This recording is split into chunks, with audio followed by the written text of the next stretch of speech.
The judgmental mind is given too much credit in our whole culture. What you're supposed to be more than anything else is smart. If anything goes wrong, it's your fault. Well, it's not a matter of placing fault. It's a matter of taking responsibility. Uno, dos, tres.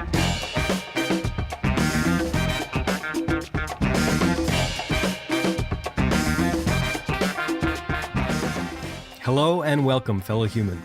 My name is Zachary Stockill, and you are listening to Humans in Love, a podcast that looks at culture, relationships, and personal development from unconventional perspectives.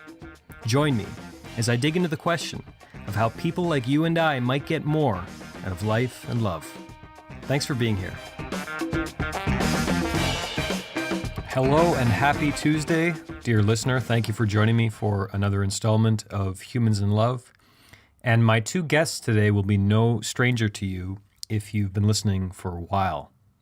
Dr. Brad Blanton is a psychotherapist and the author of the self-help classic Radical Honesty. He was featured in episode 2. And his daughter Carsie Blanton is a very fine singer-songwriter entrepreneur who is featured in, I want to say, episode 6. I probably should have looked that up before I recorded this intro, but I think it's episode 6. Anyway, you'll find it if you go through the history. Brad and I reconnected by email not long ago, actually in the days following Anthony Bourdain's suicide. I think both of us were trying to figure out what the hell happened and how some good perhaps might come out of this horrible tragedy. And what we came up with was to record another podcast in which we would talk about suicide and depression and human connection and radical honesty, and how we might go about either staving off depression, helping others who are going through depression, and just how we can foster greater community and connection among the people around us. Thankfully, Brad's daughter Carsie was also interested in sharing that conversation with us. So last night, actually, we hopped on Skype and we talked about a whole lot of things. We talked about Bourdain's death. We talked about suicide in general. We talked about depression. We talked about human connection and how we can have stronger connections with the people around us. We talked about the importance of physical touch. We covered a lot of ground in this conversation. And I think it's fair to say that this conversation involved a lot of serious subject matter, but as in my first conversation with Brad and Carsie, we also laughed a whole lot. And these are very interesting, very insightful people. I got a lot out of this conversation. I'm still feeling good from it this morning as I record this intro. And I think you'll get a lot out of it too. So I really hope you stick around and listen to my new conversation with Dr. Brad Blanton and Carsie Blanton.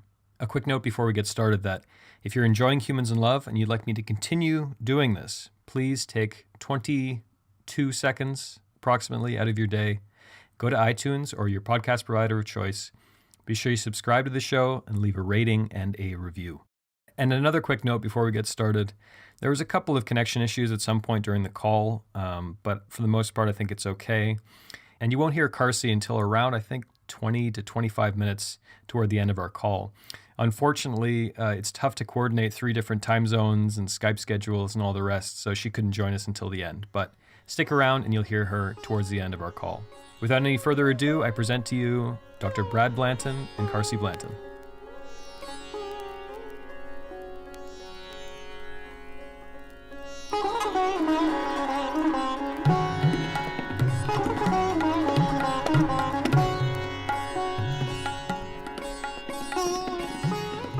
Well, Dr. Blanton, welcome back to Humans in Love. You're my first repeat guest. Congratulations.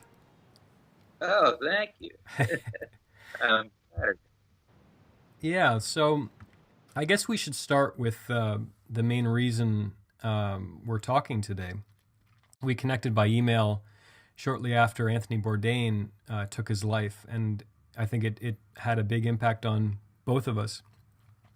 Perhaps I'll just say a couple of words. I mean, there's been so much written and so many people have commented on this already, but I'll just say a couple of words about what impact that had on me, and then perhaps you can speak and to the same thing. Yeah, I mean, I think just for me, very briefly, Anthony Bourdain is a big reason why I'm standing in this room in northern Thailand talking to you today. I mean, he was one of the main reasons I started traveling. I really liked the way he traveled. I'm sure you're familiar with his show and stuff. And he was a big influence on my life, and I liked the way he appeared to live his life. He's a hell of a good writer. I'm not sure if you've read Kitchen Confidential, his first book. It's a really fun read. Yeah, it's a pretty great book. And his death really messed me up. From the outside looking in, this might sound naive, but it'd be tough to imagine someone with a better looking life, right? From the outside looking in. I mean, the guy had millions of dollars, beautiful girlfriend, beautiful daughter, probably the coolest job in the world. I mean, the list goes on. And I was in a real funk for a few days. And I mean, you told me that you kind of felt the same. I mean, what did his death mean to you? It was depressing. It was like a fellow sort of avant-garde risk taker who says what he thought, basically. Was not too offensive to people, but he wasn't careful not to offend, such that he was like sucking up to anybody. And if he disagreed, he disagreed. He was a straightforward guy, and I thought he seemed to be pretty happy, and his laughter seemed authentic, and that he killed himself when he's 61 years old just didn't fit anything about my picture of him or my inspiration by him. And it was depressing. I was depressing myself for a week or two there. About similar thing happened whenever Leonard Cohen and there are several instances of people that had that life that you just talked about, no reason, but basically they took themselves out anyway.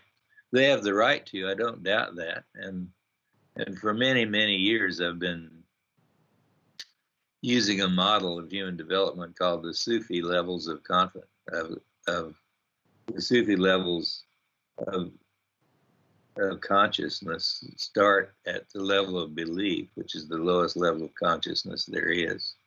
And they go all the way to the level of complete reunion with God is the top of it. And on the way through, about 2/3 of the way through, is a place called suicidal panic. And at that place, you can choose to either exit or not exit. And on the other side of that's called the here and now. It's the place right in front of the here and now. It's where either the ego dies or the person dies. And I've always thought of that model as one that gives you permission to go ahead and be in despair. Go ahead and be desperate. Go ahead and be judgmental of yourself and suffer from your expectations. And then persist beyond that. And you discover all of a sudden a brand new, welcoming moment. But the right of people to take their own lives is not what's at hand. It's that they do it in spite of the quality of their lives. And it's the larger 800,000 people killed themselves in 2012.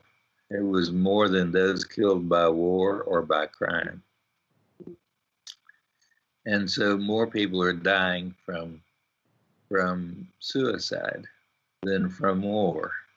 And only people that beat that are people that die from sugar, like diabetes kills 1.5 million people. So it's like basically a kind of a depressing statistic, don't you think? To say the least. It's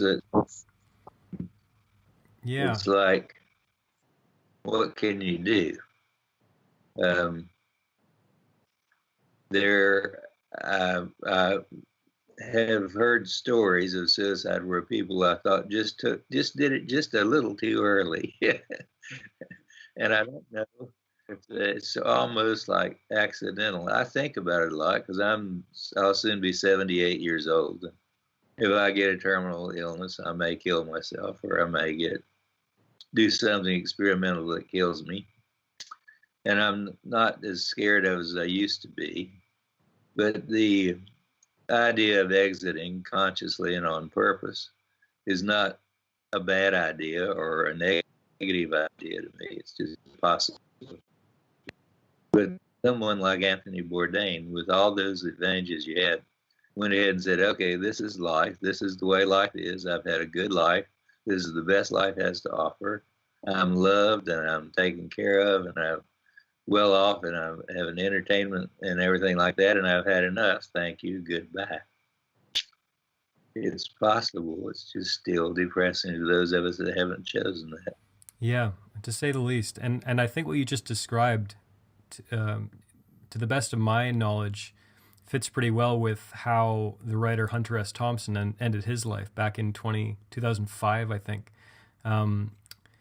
There's a wonderful documentary on Hunter Thompson called Gonzo, where his family actually talks about that they were all together. And he wasn't sick or anything. He was just kind of, by all accounts, he was ready to check out. And he walked outside and killed himself. And as a fan of Hunter S. Thompson, I mean, I guess I'm going to be radically honest with you, and you just tell me what you think. I had two thoughts when he killed himself that I wasn't necessarily that proud of, but they were there nonetheless. When you say someone has the right to take their life, I remember very clearly, I got really into, do you know Alan Watts, the famous mystic speaker? Yeah. I became kind of obsessed with Alan Watts maybe 6, 7, 8 years ago, something like that. And I just devoured everything he wrote and everything he said. And there's one of his lectures where he talks about, I did that years ago. Beg your pardon? I did that about 60 years ago. Yeah. Well, you have seniority. Yeah, you've got a little time on me. Yeah. But he had this lecture where he said basically that if someone comes to him saying that they have suicidal thoughts, he would often say, well, you have permission to do that. It's a really bad idea, but it's your life and you have permission. And he said that often, I mean, just about, well, he said exclusively when he would tell people that, they didn't kill themselves. There's something, I don't know, comforting about having that permission. But when I think about, I mean, I'm not a father, you are a father. I think about, so the two thoughts I had, one was I thought, okay, he has that right, but my God, doesn't he owe something to that little human being? That was the first thought. The second thought I had was, how dare you? I'm sure you've lost people. I lost 2 loved ones within the past year who would have killed to have more time on this rock with us, They would have just killed to have more life. And yeah, I'm not saying it's justified or right, but I had those two thoughts. It was like I was pissed off for various reasons, and I've never had a friend or a loved one commit suicide, but I can only imagine if you're close to someone who does that, it must be very confusing. There must be a lot of different emotions and questions and thoughts that come up. Do you have any experience with that? Or? Well, in regular grieving process, one of the things when grieving just won't stop, people can't get over it for 2 years, and they're still grieving someone that died, and they can't get over it. The processing that's usually necessary is for them to admit their anger at the person who died, and that's also for people who killed themselves.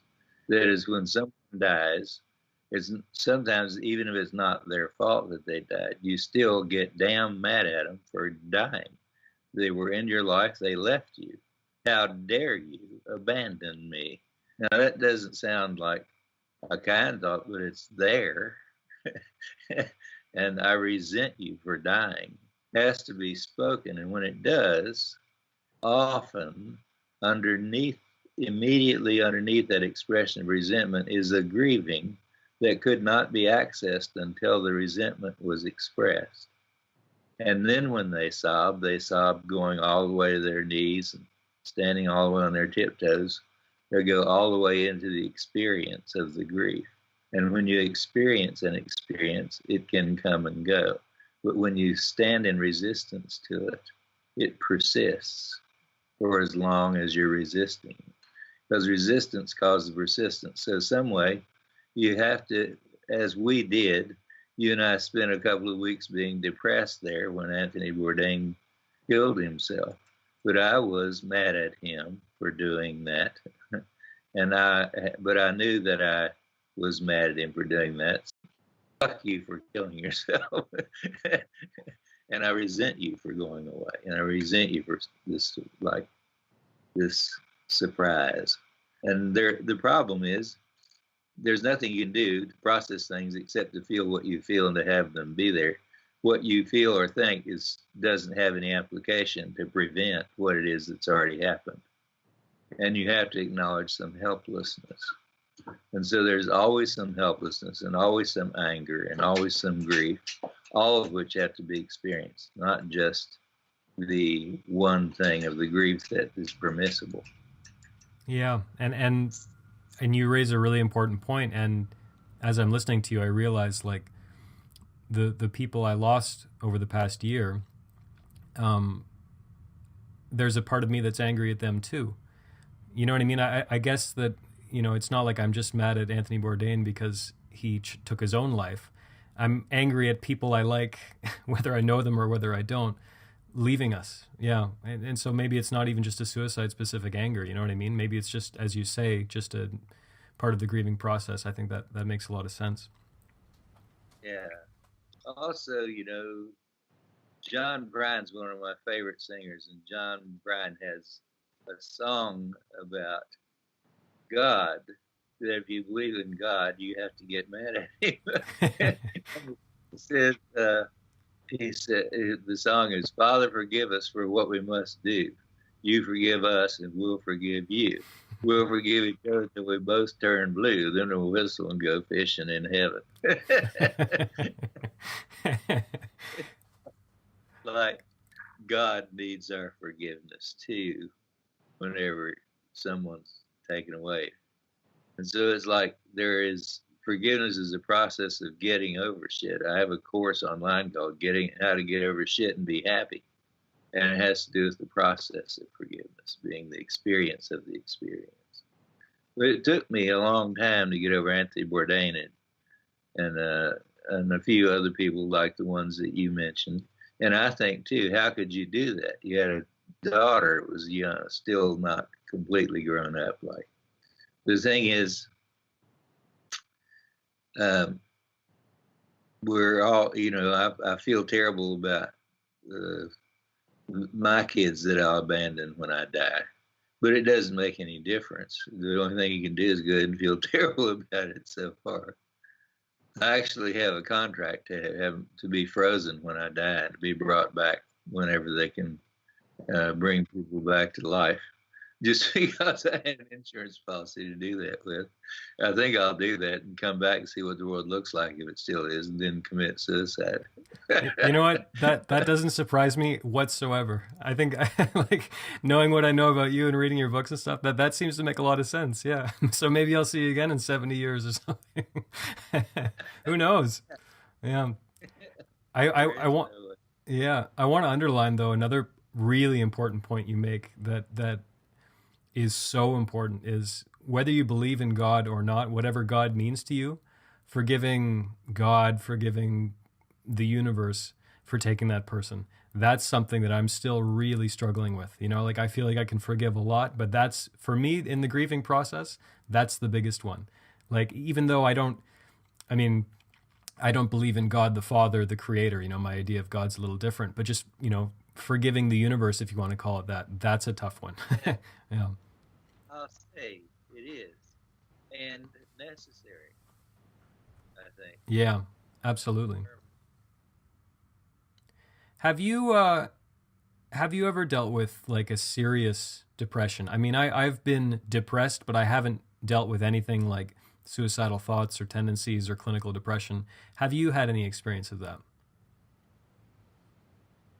I've thought occasionally about suicide over the course of my life at different times, but never seriously. I've never actually, knock on wood, had anyone in therapy with me commit suicide. I've had people that had been in therapy with me killed themselves later when they were in therapy with another therapist.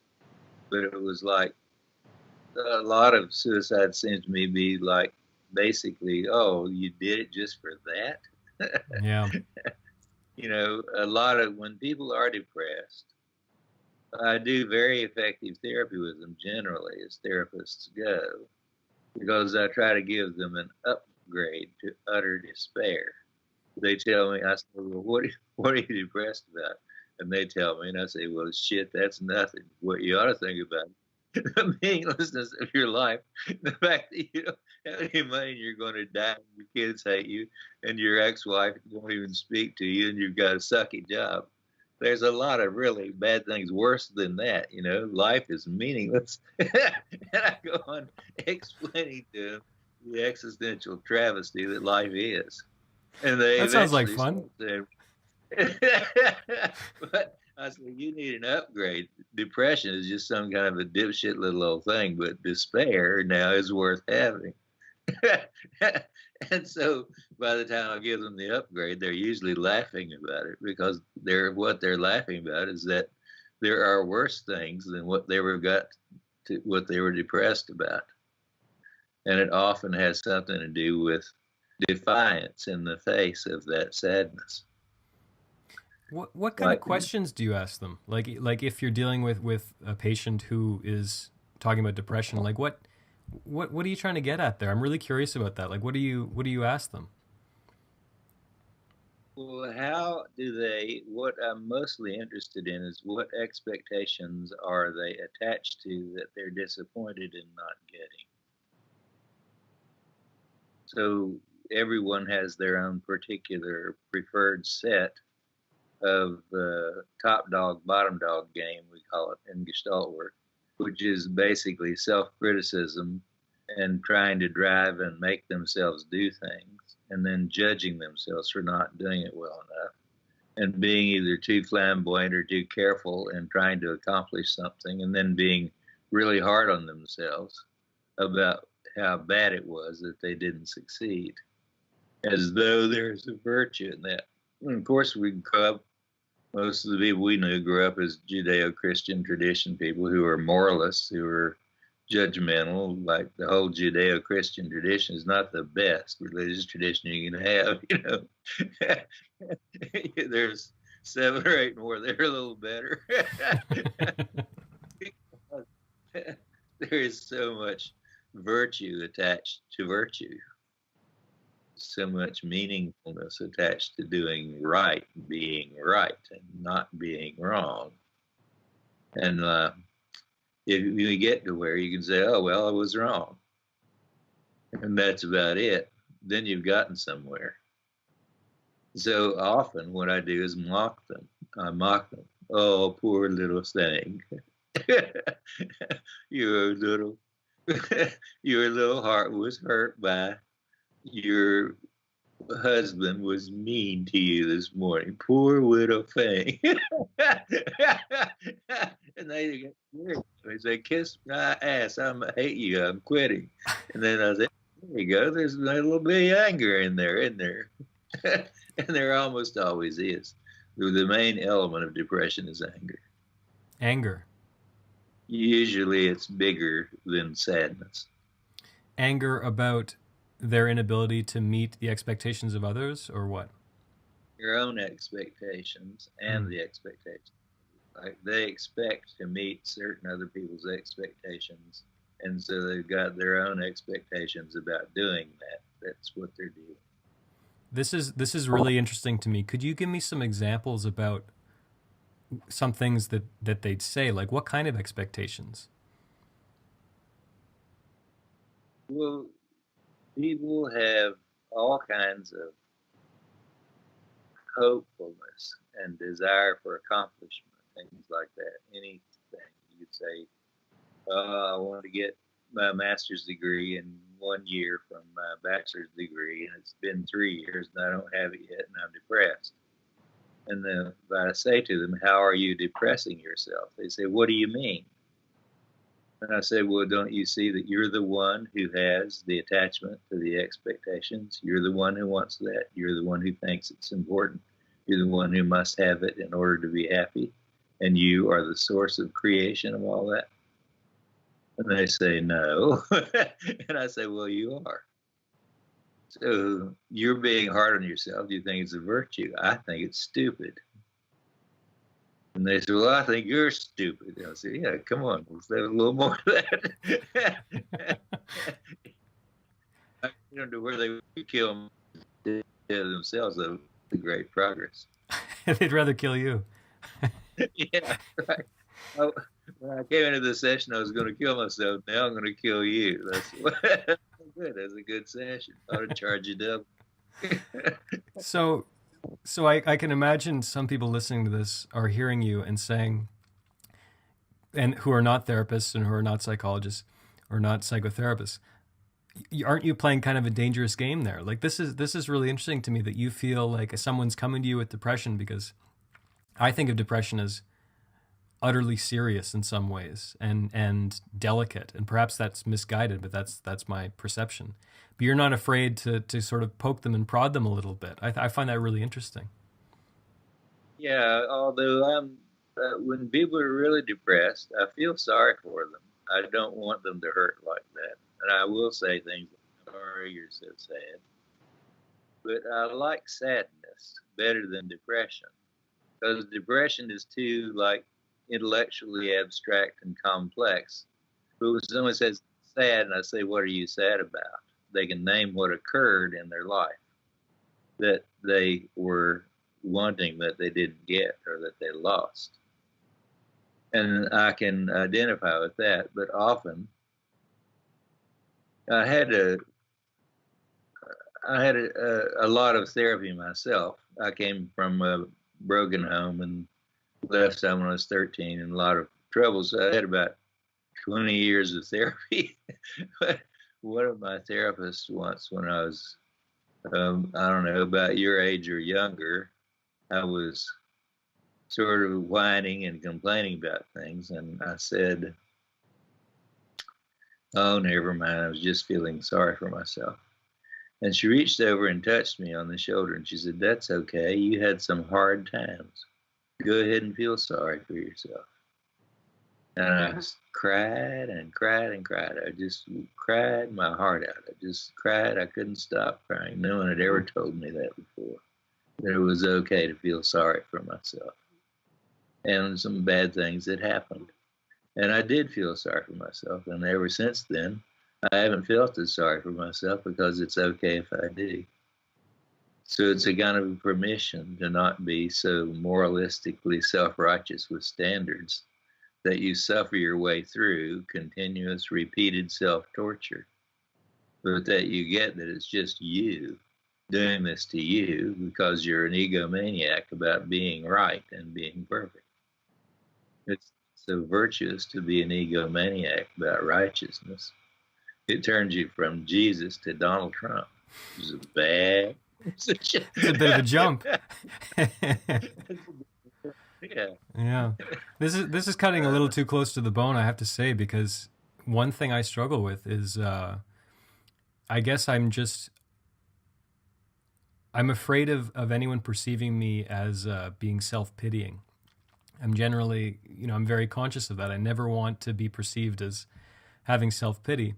But you're right, I think. There are moments when it's nice just to sort of let down and say, you know what, this really sucks, and I'm really sad, and I've had a shitty time of it lately, or whatever. There is something liberating about that. I struggle with that, and I think a lot of men do, and women. But yeah, I wonder if there's a masculine component to that. Like, are we more prone to, yeah? You're supposed to not whine or bitch or feel about it. You're supposed to be tough, More men are supposed to be tough more than women are supposed to be tough. Although it depends on which one you see today. She might kick your ass just for acting tough. Yeah. But I understand that the undoing, the top dog, bottom dog game is where the aspect of yourself that is the judgmental moralist says you should make sure you get up at 8 o'clock in the morning and go and work out before you go to work. And the bottom dog then responds, yes, I should. I certainly should, and I'm going to. And then the top dog says, well, you didn't yesterday, and you said you were going to then. No, I didn't. That was bad. I'm going to tomorrow, though. And so the game goes on as though the top dog has authority, but the one who always wins is the bottom dog, because the bottom dog undermines by agreeing and just not doing it anyway, agreeing and rebelling. So it's all a bullshit game, The truth is, an exercise or you. Yeah. And If you can figure out a way to prefer it, then instead of thinking that you should, thinking that you should is powerless. And trying to do what you should is also powerless. So if you stop thinking and trying, you might say, I'd like to go run for a little bit, and you go run. Or you go exercise, because you do feel good during and after exercise. So that some of it may hurt a little bit, and that may feel good to hurt a little bit. The point is that if a preference is stronger than an obligation, then you're better living your life according to preferences than you are according to obligations. And it is true that preferences are a hell of a lot more fun than obligations. Yeah, absolutely. That's a crucial reframing. And in my own life with exercise, that's a crucial reframing. I'm standing here smiling at you because I'm realized like that's such a brilliant way of framing it, because there's a weird sense of satisfaction you get if you're supposed to do something and you don't do it, but you beat yourself up for it. Because then you think, well, okay, I didn't do what I wanted to do, but I'm holding myself to account. I'm not happy about what I'm doing, right? It's like you still feel sort of, there's a perverse sense of not accomplishment, but it's like, yeah, you're like you're not letting yourself get away with it, so it's okay, kind of thing. That's a great way of framing it. Yeah, very interesting. And I think maybe because moralists can turn anything into moral righteousness, and I think that might be one of the things that could have happened with Anthony Bourdain, was that he became a kind of a 12-year pioneer with that television show about showing people how to go about living the carefree, less than moral life. But it became a moral thing. He was doing it in service because he should, and he was doing it more than he wanted to, because it was his success that he should continue to do. And I know a little bit about that because I've been saying I've been trying to retire for like 10 years, but I love what I do. And I always say, well, these people made me go do this. That's just a bullshit story of mine. I'm still kind of a self-righteous jerk about being the true inventor of radical honesty. And so what happens is that you can turn anything into moralism, even like you should have sex often. You should make yourself have sex whether you want to or not. You're still going to have sex, but you're doing it because you should. It's not going to probably be as much fun as if you're doing it because you prefer, or whatever it is. Eating, any pleasure that you have, if you're making yourself do it, you're ruining it with the morality, the moralism. I call moralism a disease of thinking that being right and not being wrong is more important than anything else. It's not. And so you can turn anything into a moralistic thing.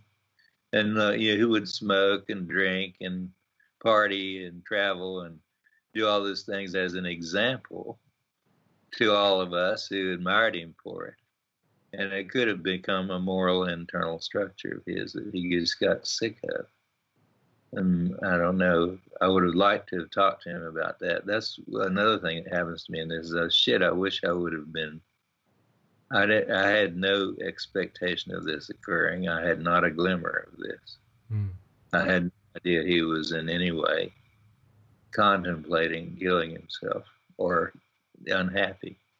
And I should have known that, I think. There I go, being moralistic about I'm supposed to be sensitive. See, so you have to constantly interrupt your judgmental mind and recognize that being smart may not be the most important thing in the world. That's the one example that I ran this 8-day-long workshop for about 15 years called The Course in Honesty.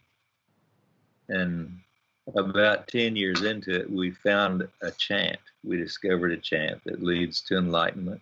I told you about this before. Because getting dumber is more important than getting smarter. And it so flies in the face of what we've all been taught. You're supposed to get smarter and smarter. But the smartest thing is to get dumber. Just say, I don't know what I want. I want this. Go get that. I want to get a Pepsi. Get a Pepsi. It may be better than being a health food nut who's a self-righteous moralist who starves himself to death.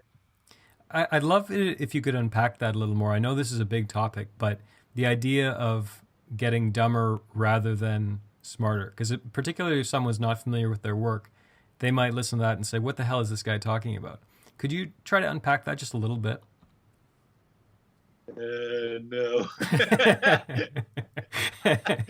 I don't want to. Yeah. And, well, this is coming from a guy that's written 7 books. Yeah. So if I was any good at it, I might not have written so many damn books. But the idea is that the judgmental mind is given too much credit in our whole culture. What you're supposed to be more than anything else is smart. You're supposed to not make any mistakes. You're supposed to be able to be in charge. You're fully responsible and you're to blame for anything that goes wrong and all that stuff. And eventually, if anything goes wrong, it's your fault. Well, it's not a matter of placing fault. It's a matter of taking responsibility. And I think I am responsible for my life. And whatever I create is my creation. So if I create some dilemma in relationship to another person, I participated in the creation of that. And so if I take responsibility for being the creator of my life, then I find that I do a better job when I'm paying more attention to what's going on with you when I'm watching you and listening to you, and what's going on inside my own body when I'm speaking to you. And that all in all, it turns out that paying attention or noticing is more important than thinking. And so the idea is to not be trapped in thinking all the time, because thinking becomes naturally moralistic, righteous, and tends to take one previous concept and go to the next without noticing anything in between. Noticing being more valued than thinking means that you actually do meditate. I meditate often because I prefer sitting down quietly for 20 minutes or 30 minutes, or sometimes I go on for an hour, because I like the experience of noticing and just allowing myself to experience the experience. You have to interrupt your mind in order to do that in some systematic way. So I've developed lots of ways of interrupting my mind in order to allow myself to not be driven by my mind. And I find that my mind works better when it's not oppressed with some internal pushy self-judgment. So that's about as much unpacking as I can do there. The practical instances are you interrupt. Whenever I have a paired exercise I have people do, one of them tells the other everything they should do. They say, I should get up early tomorrow and go to school by 9 o'clock. And the other person says to all of them, no. And then they say, well, I should make good grades. No. So all their shoulds and all their shouldn'ts are just looked at by someone and says, no. And so then it's reversed, so that they have to say to the other person what their shoulds are. You should get up at 9 o'clock in the morning. Then you have to say, no. So you have to oppose your own shoulds being dictated to you by another person. And what happens is that exercise always gets very loud in the room. There'll be 20 people doing like 10 sets of 2 people. And by 5 minutes into it, it's so loud you can hardly hear anything in that room, because people are saying, no, hell no, I'm not doing it. And they're manifesting the internal system of rebellion that they've built up, because often people don't do what they should because they're really good at resisting themselves. And this creates this constant inner tension, right? Like even these people, they often appear physically tense, right? You can sense it when you meet people like that. Yes, that's right. Yeah. I'd like to say one more thing about, before I forget, because I've found this really helpful in my own life lately, in terms of, choosing to prefer to do the things you should rather than trying to force yourself to do things, because you should. This is just a technique that I was introduced to by my yoga course. So the teacher says at the beginning of the class, take a snapshot, an internal snapshot of your body right now. Okay, so we're sitting meditating right before the practice begins. And you sit there and you meditate and you really kind of try to feel, okay, how am I feeling in my chest? How am I feeling in my body? Is my mind racing? Am I kind of agitated? Am I physically tense? Whatever. Try to get a good snapshot, right? Then we go through this, amazing yoga program. And then he says, okay, take a snapshot of how you feel now and do the same thing, right? Like notice the differences and get a really good glimpse of where you're at physically, emotionally, psychologically right now. And this exercise is brilliant because then when you remember that snapshot of how good you felt doing the thing that maybe you didn't really feel like doing, like, oh, I don't really want to go to the other side of town and I'd rather go to the bar and have a drink. I don't really feel like doing yoga. But when you remember that snapshot of that thing, like, I feel really good after I do that. And it's very clear. I think it takes some practice, but eventually you can get good at taking that snapshot. When you have access to that, it's really easy to do the thing that because you genuinely would prefer to do the thing that's better for your life, right? Because you have a very clear sense that it's actually better for you. I just wanted to mention that because personally I've been finding that very helpful lately. Yeah. Well, I would think so.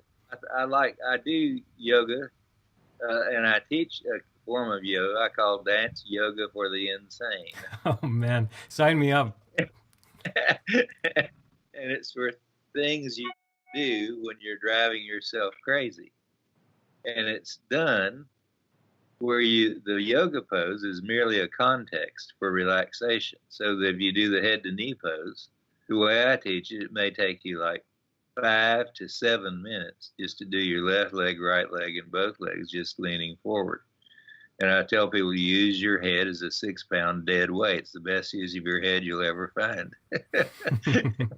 You're leaning, trying to let your forehead get to your knee. If it's a dead weight and you're relaxing, what happens is the pose is the context within which relaxation occurs. And eventually, if you sit there long enough, your forehead will touch your knee. You may have to die and rot before your skull goes down there. But the idea is that you allow relaxation to occur within the context of the stretch. So stretching is allowed because if you're trying to make stretching happen, there is a resistance that comes from forcing the stretching, which won't allow it to happen. It cannot happen only when you allow the stretching to occur within the context. And so it may take you like a half an hour to do 3 yoga poses. But at the end of that half hour, if you do that little internal photograph you just talked about, you'll be just cool as a cucumber. And you'll enjoy for hours after that this being sort of present to your experience of being in your body. That's a really interesting take on yoga because a lot of yoga teachers talk about determination and force yourself to do this. And when the pose gets uncomfortable, keep pushing through. But you're kind of talking about something different. That's interesting. Yeah, I'd like to try it next time I'm in your neighborhood. Yoga for what is it? Dance yoga for insane people. Dance yoga for the insane. That's great. When I lead it, they call it old man's yoga. Old man's yoga. Well, let's. With the time we have left, I mean, as always, I have so much I want to ask you. We're not going to get to all of it. But in our emails, you were talking about connection and how so many of us are so starved for connection. I don't want to put words in your mouth at all. You tell me what you think of this. But is that what you see as the main cause of suicide, whether it's, it doesn't matter who it is? I mean, it's tough to generalize with something as widespread a phenomenon, as widespread a problem as suicide is. But what do you see as the main causes there, and how does connection fit into that, or the lack of connection? That's probably like a year-long discussion and 14 books.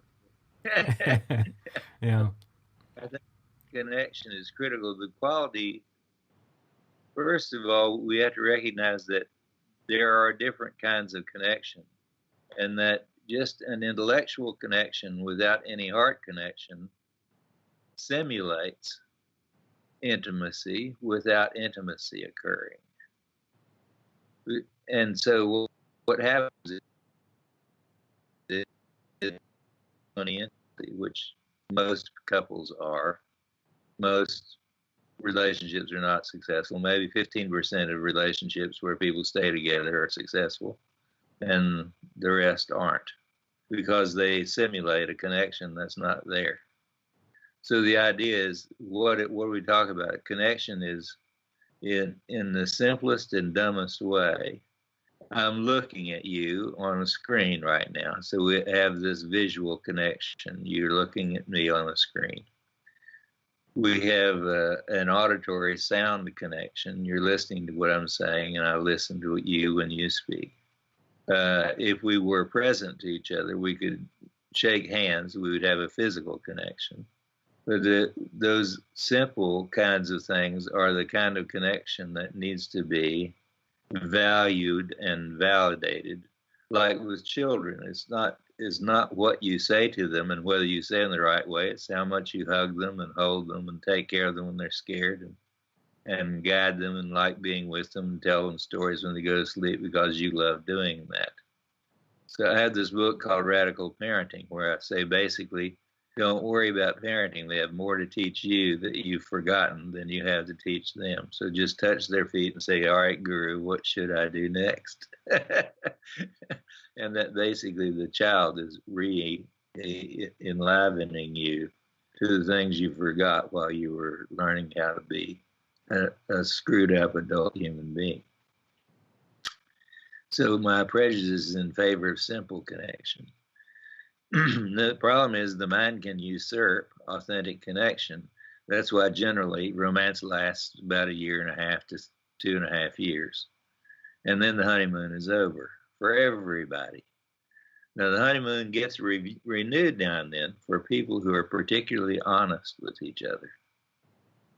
Because honesty is a connection, even if you're honest about what you're angry about, or if you're honest about what you're sad about, or honest about what you're joyful about another person. That it's that quality of honesty that allows for a connection. So we don't do a very good job. Suicide is killing many more people than war. 800,000 people in 2012, and it's every year. They just take a few years to garner all the statistics. But basically, a lot of people are killing themselves. And the question is it because of lack of connection? I say, yes, it's obvious. We're not too good at taking care of ourselves and each other. Pretty goddamn obvious. Like outdoes most viruses, almost all sicknesses and illnesses. That basically we're not very goddamn good at taking care of ourselves and each other, period. Yeah. What is that? I don't know, but you reminded me of an experience I had just a few weeks ago. I was at a Tantra yoga retreat, and there's a bunch of exercises where you interact physically. Nothing sexual, but, hugs and, just caresses and things like that. And I cried because it was so clear to me how many of these people are absolutely starved for human touch, for physical contact. It seemed like, even just thinking about it now it's like you could see on their faces and their whole body language, the way they would react. Some of these people, maybe they hadn't been touched in years. I mean, it was unbelievable to me. And these are not, strange, unattractive, smelly, whatever people, they're normal human beings. But it's remarkable. Yeah. Hey guys. It's Carsie Blanton. Hey, there she is. Hi. Well, you just joined us. Do you want to say a few words about how Bourdain's death impacted you and what it's got you thinking about over the past while? Sure. I don't know. I think it struck me as part of this sort of larger trend of feeling like all of our heroes are jumping ship, although most of them haven't done it intentionally. But it still, there's been a lot of drug-related deaths among musicians with Tom Petty and Prince and stuff, which feels not entirely intentional, but not entirely unintentional either. So I think to me, it has felt like another blow to the sort of artistic and human consciousness community. And he in particular was so politically involved that I couldn't help making that connection as well. Like maybe he was like, all right, I give up as far as, world politics is going. But yeah, human connection, I think that all makes sense too. I imagine you're making the link between suicide and feelings of isolation and all of our obsessive technologies.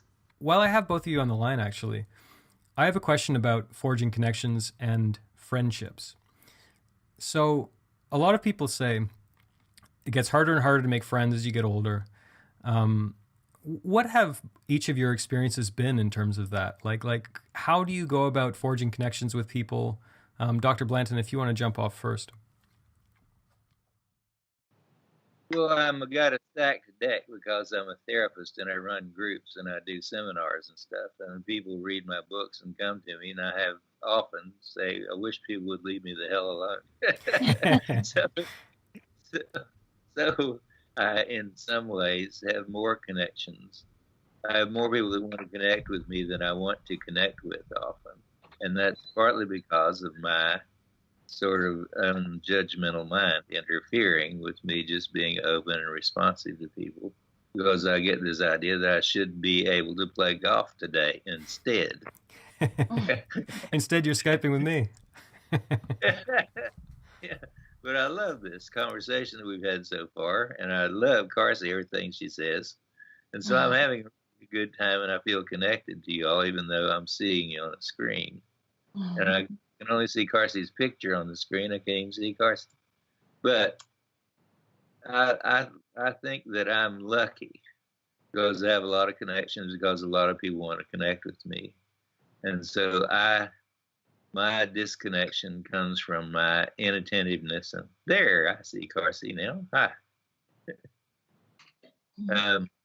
So what I imagine is that for me, it's a stacked deck, and I think it probably is for Carsie too, because she's a performer, and a whole lot of people want to connect with her, and you are too, in some way.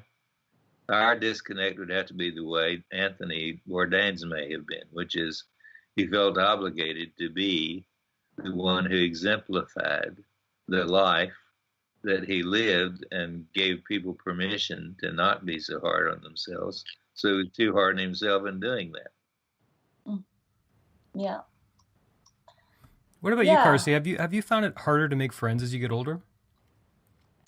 I have, and I also find it a little bit harder to make friends in the context of like not that I'm famous, but the sort of semi-celebrity that I have by traveling around and playing music for people. And I wonder, Dad, if you relate to this, that for me, it's hard to forge friendships that start with the feeling of sort of uneven admiration. And I wonder if that was part of Anthony Bourdain's isolation too. Like, I think celebrity is a part of this conversation that doesn't often come up. That like when we're asking people to create a public persona that everybody likes, that can itself be very isolating, because it makes it harder to connect with real intimacy where you're not acting as a persona, but as your true fucked up self. And I wonder about this a lot. Like when you think of like extremely famous, extremely successful, extremely wealthy, particularly extremely wealthy people, which I guess those things often go together, but people, I mean, it must be exhausting and really tough when you feel like you're meeting people all the time. And let's be honest, 95% of those people want something from you. Or as you say, Carsie, they're almost in awe of you. You know, they don't see the real you. They see the celebrity. You know, that must, like, how do you stay sane? You know, do you just hoard your high school friends forever, like the people who knew you before you were famous? Or that's got to be exhausting. I can't imagine. I do. Yeah. You have friends I keep because they're old. Yeah. Yeah. Absolutely. Yeah, same.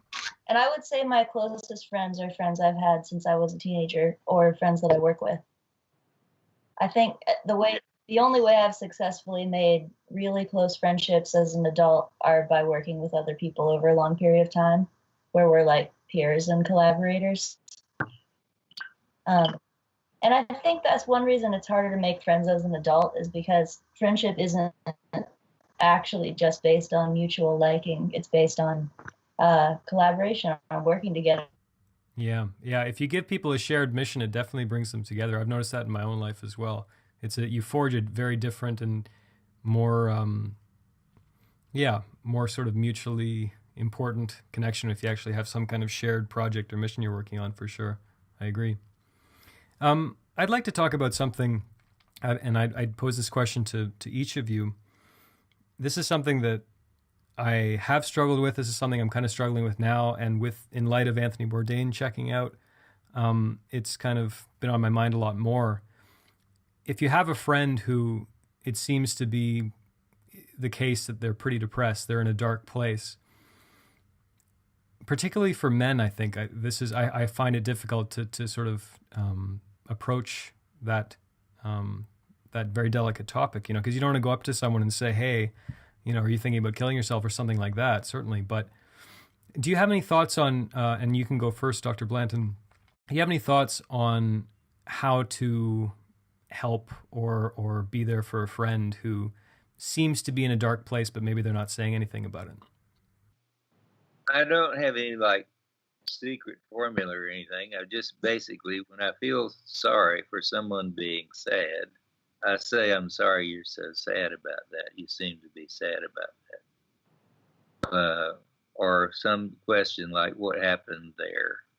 Like that, some simple question like that, encourage them to lay it on me and let me know, share it, say it out loud.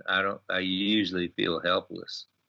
When people lose a loved one, they get very, very sad. And that's what happens when you lose a loved one. There's not anything I can do about it. My brother died 3 months ago. I was sad, still am some with it, and so were his boys. And I just feel basically, I'm sorry that you're sad. And I put my arm around them or connect with them or we cry together. And that's about it. You share that. There is no power of getting over it because you can't get over it. You go through it, and that's the way it works, is that you have the experience until you don't have the experience anymore. If you resist it and try to do another experience instead, it just makes it stay there longer. So I say that often to people who are sad, to go ahead and be sad and give themselves permission to be depressed. And like I say, I often say, I try to give an upgrade. I say, oh, that's nothing. You should be in despair about this, and give them 3 or 4 other things a whole hell of a lot more depressed about. So by the end of the time I finish talking, they're still depressed, but about something worse than what they were depressed about before. Yeah. And that usually is pretty good. That's a part of the Landmark Forum I always remember, is when they say, if you have a problem, what you need is a bigger problem. Yeah, that's right. When I did the forum, Zachary, I don't know if you know about the forum. We could talk about that in a second. But I did the forum as a teenager, and the leader was the guy who started the Hunger Project. And he said he started the Hunger Project because he was going through a divorce, and he realized he needed a bigger problem, so he chose world hunger. That's a decent problem. Yeah. Carsie. I wonder then why we are still so concerned with our own petty problems while the world is going to fascism. You'd think we'd be more distracted. Yeah.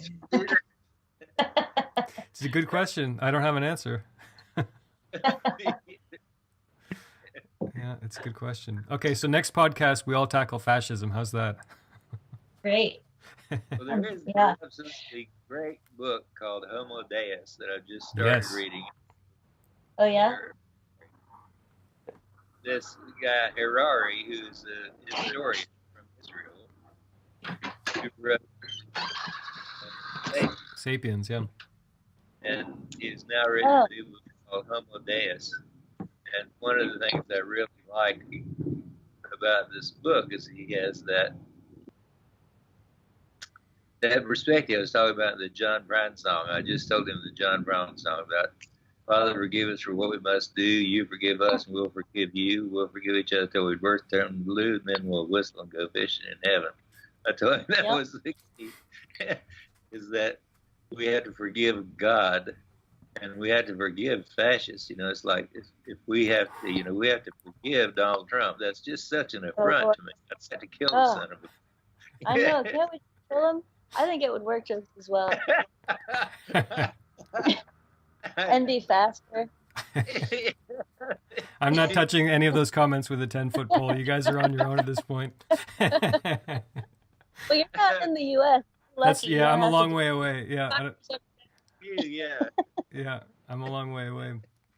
Yeah. Well, I was just thinking about, for some reason I came across the 5 stages of grief. And I realized that we've been going, like most of the people I know have been going through the 5 stages of grief since the November election. And I think now we're in depression. I think a lot of people have gone through, bargaining and whatever the other ones are. And now there is a widespread depression that I'm seeing at this moment. I think a lot of it has to do with getting over our grief about what we thought our country was and that having died. Yeah. Well, you'll really like Homo Deus too. Really, you'll like it. Yeah. Yeah. What's the antidote to Trump depression? Because for me, I mean, when you look at the voter turnout levels and stuff, I don't have a ton of sympathy for people who stayed home on November 2016, because a lot of them did. What's the antidote to that? Just civic engagement or more voting or what? Oh, I wish I knew. Yeah. I mean, I think it's revolution. I think that's the antidote, but I don't know how to actually do it. I think that's what we're all trying to figure out. Right. Yeah. We're not going to feel better until we actually overthrow the government, now that we've realized it's totally rotten. You know what I mean? Like, at least for me, I think the election of Trump was the nail in the coffin of my belief in American-style capitalist democracy. Because he was such a ridiculous candidate that it was like, it shouldn't have been possible to elect him if what we had was democracy. And what we really have is this sort of, it's like democracy is just one of our projects of the people who are actually in charge of the country, which is the very wealthy. And so, the fact that they gave us 2 candidates that nobody really liked or wanted to vote for wasn't an accident. Yeah. They don't want us to have real choices, and so we don't, So I feel like, to me, it's like even focusing on Trump is a little bit of a misdirection. The real problem is that we've gotten ourselves into a really big pickle that we now have to get ourselves out of.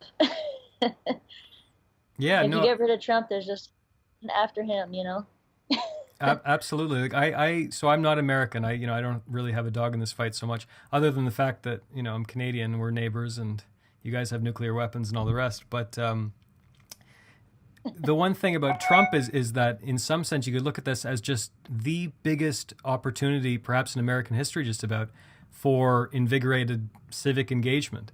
You know what I mean? Because it's so glaring. This system is broken. My God, what more evidence do you need? If this doesn't wake people up, what the hell will? This is a massive opportunity. So, I mean, again, I'm not American. I'm not, whatever. But I see, I feel like if I was American, there would be a real sense of possibility, perhaps.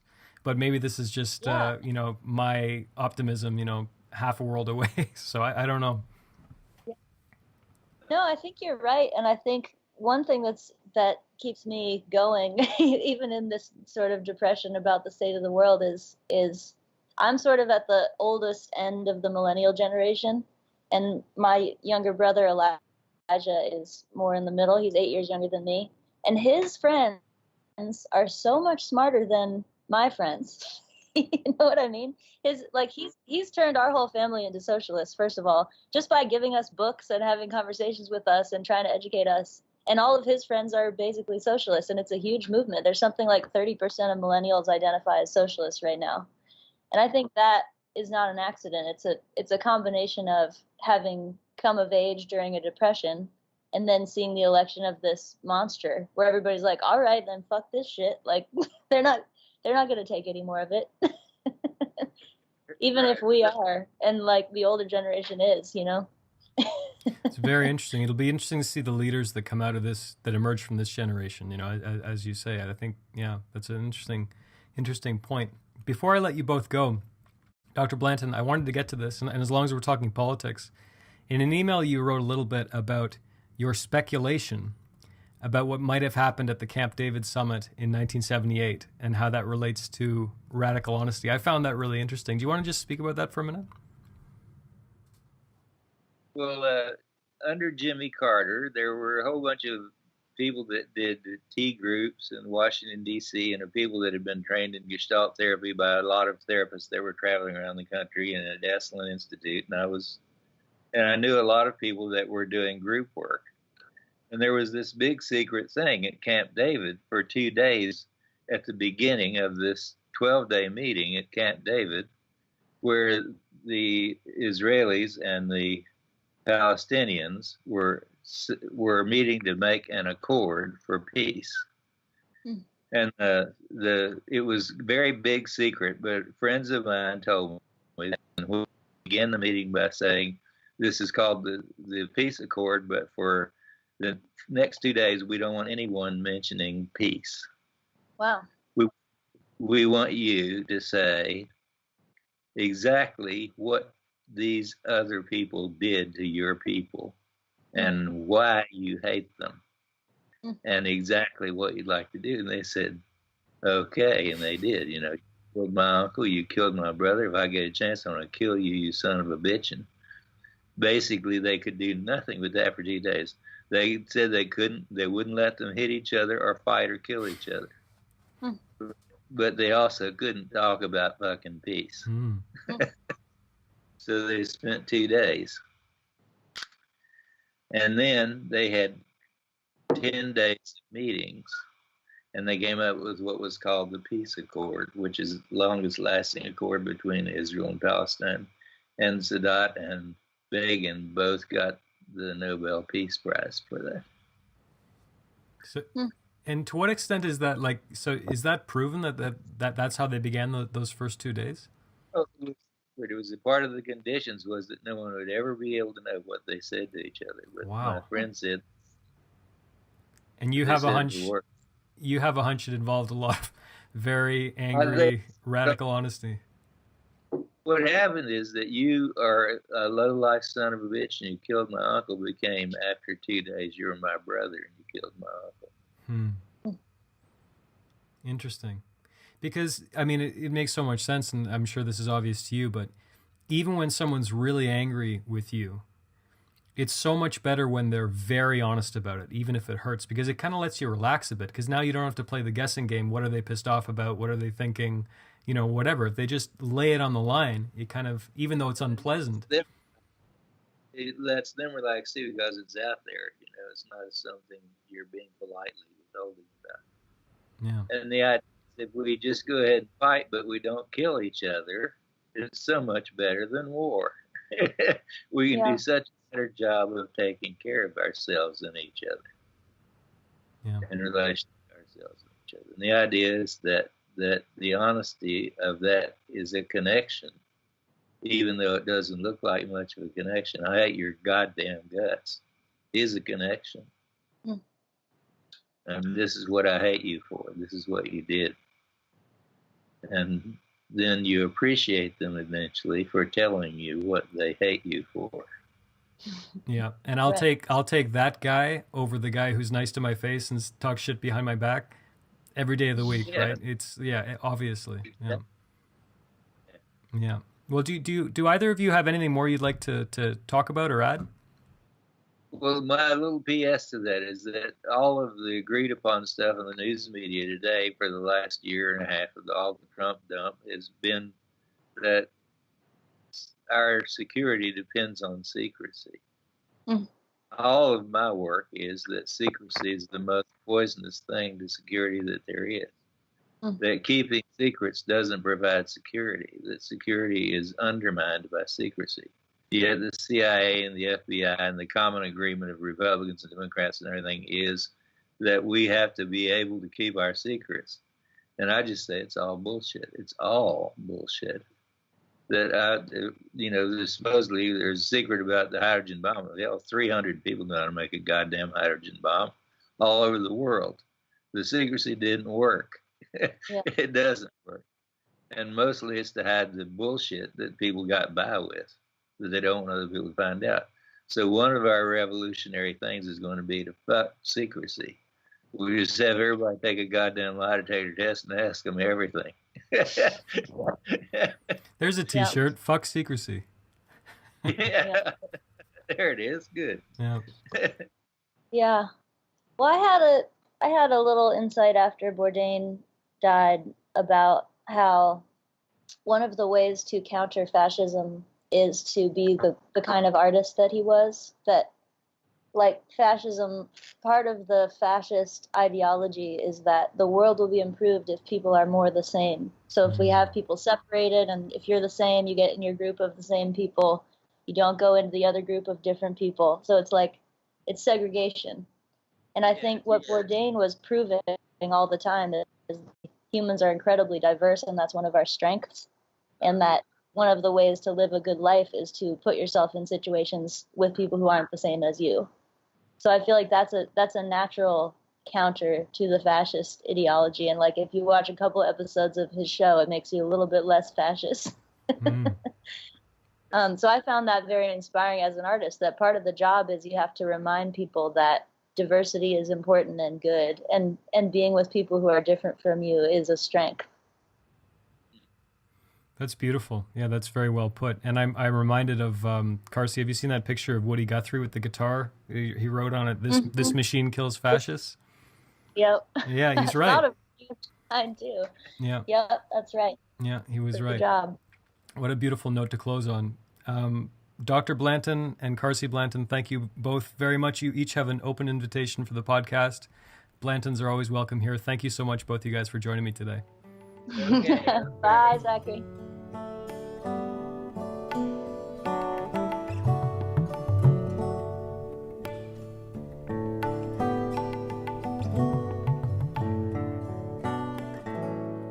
Thank you so much for listening, my friends. I hope you enjoyed that conversation. And as always, please go to humansinlove.com to find the show notes and links to Brad's work, links to Carsie's work, links to everything we talked about in today's episode. Please go to humansinlove.com.